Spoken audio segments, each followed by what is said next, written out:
Hybu Cig Cymru Meat Promotion Wales has carried out an Italian job in a bid to increase exports of Welsh lamb and Welsh beef. HCC attended the Tutto food fair in Milan as they work to get more Welsh lamb and Welsh beef into the top restaurants and hotels in the country. Welsh lamb and Welsh beef already enjoy a high reputation in the country, but HCC was looking to build upon that success. Emma Fotheringham, HCC's Market Development Executive, explains what they achieved at the event. HCC's decided to go to Tutto Food to raise the awareness of Welsh lamb in Italy and internationally, as it is an international food fair.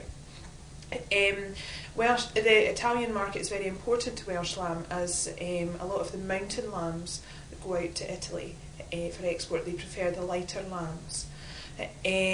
We've had quite a good time at the fair. We've had a lot of quality contacts which we've developed. We've also had some of the exporters with us from Wales, and they've developed some positive contacts out of the fair.